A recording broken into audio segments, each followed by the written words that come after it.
فرمایا تھا دیکھیے صبح صادق دو طرح کی ہوتی ہے، ایک تو صبح کاذب کہتے ہیں، وہ سفیدی سی آسمان میں پھیل جاتی ہیں، اس کو صبح کاذب کہتے ہیں۔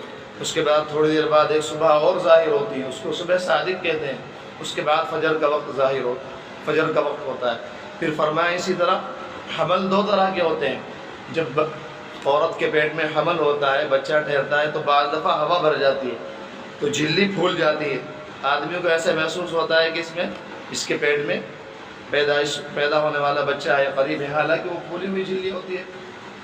اور ایک ہوتا ہے حمل صادق۔ حمل صادق کی کیا علامت ہے؟ یعنی جو سچا حمل ہوتا ہے، جس کے بعد بچہ پیدا ہونا ہوتا ہے، اس کی علامت یہ ہے کہ بچہ پیدا ہوتے وقت درد پیدا ہوتا ہے۔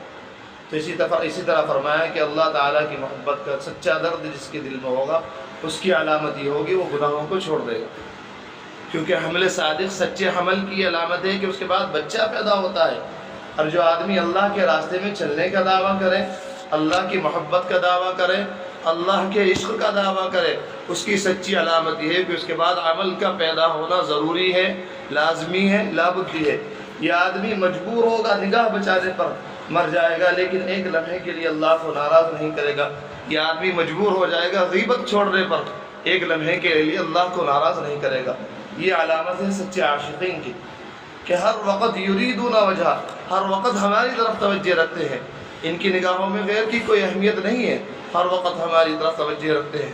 تو یہ رمضان المبارک کا مہینہ اللہ تعالیٰ نے اس میں شیاطین کو بند کر دیا اور روزہ فرض فرما کر نفس کے تقاضوں کو دبا دیا، تاکہ لوگوں تمہیں معلوم ہو جائے، مشق ہو جائے آگے کے لیے۔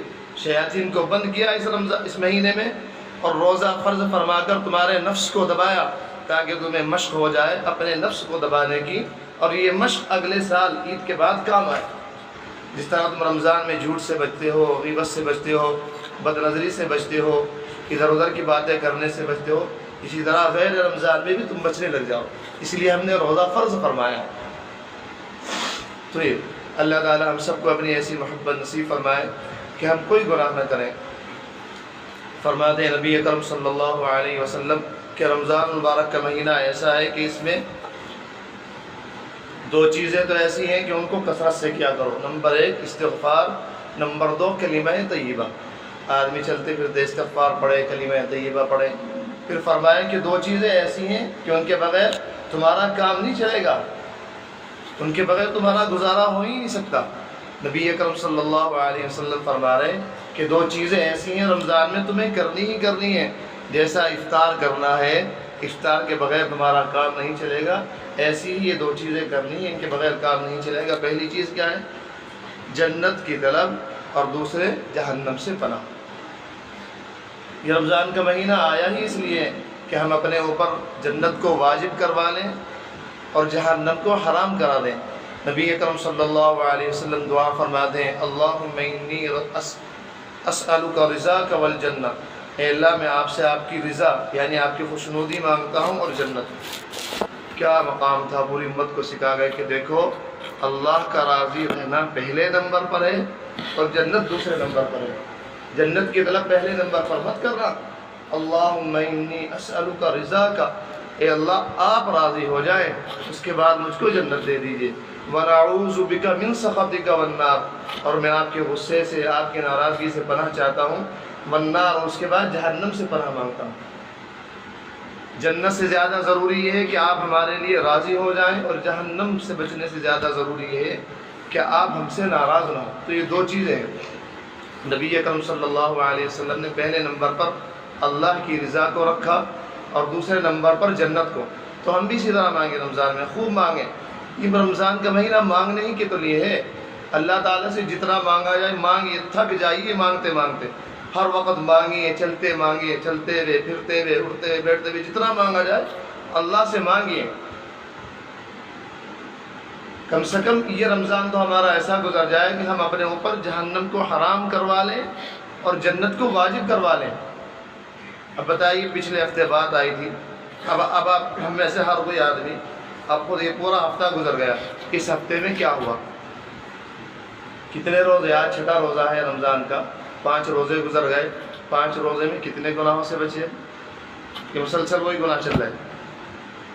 زبان کو پکڑ کے کنٹرول میں کیا نہیں کہ تو کٹ جائے گی لیکن اللہ کے خلاف نہیں چلے گی. ان نگاہوں کو جھکایا کہ نہیں کہ مجال ہے، تیری ہمت ہے تو اللہ کے خلاف دیکھ لے، تجھے نکال کر باہر پھینک دوں گا. ان 5 دنوں کا جائزہ لیجئے، محاسبہ کیجئے کہ کتنا ہم اللہ تعالیٰ کے قریب ہوئے، کتنا اللہ تعالیٰ کی نافرمانیوں سے بچے. اور اگر واقعی اللہ تعالیٰ کی نافرمانیوں سے بچے ہیں تو سمجھ لیجئے ہم کامیابی کی طرف جا رہے ہیں. کتنا نوافل میں اضافہ ہوا. عصر سے پہلے کی سنتیں نہیں پڑھتا تھا، پڑھنی شروع کی یا نہیں رمضان میں. ظہر کے بعد کی 2 نفلیں نہیں پڑھتا تھا، شروع کی یا نہیں. اوابین غائب تھی، شروع کی یا نہیں. تہجد غائب تھی، شروع کی یا نہیں. یہ چیزیں ہیں دیکھنے کی. اگر واقعی ان چیزوں پر چل رہے ہیں، آگے عمل ہو رہا ہے، گناہوں سے بچ رہے ہیں، تو سمجھیے کہ رمضان ہمارے لیے خوشحالی کا مہینہ ہے، اللہ تعالیٰ کی رحمتوں کو لے کر آیا ہے. اور خدا نخواستہ اگر زندگی ویسی جیسی 11 مہینوں میں تھی تو میرے بھائیوں بہت نقصان دہ گھڑی ہے. اللہ تعالیٰ ہم سب کی حفاظت فرمائے. تو لہذا ہم توبہ کرتے ہیں اس امید پر، گناہ کرتے ہیں اس امید پر کہ بعد میں توبہ کر لیں گے، بعد میں توبہ کر لیں گے. ہمارے حضرت رحمۃ اللہ علیہ نے اس پر فرمایا تھا کہ لوگوں توبہ کی توفیق بھی اللہ تعالیٰ کے یہاں سے ملتی ہے.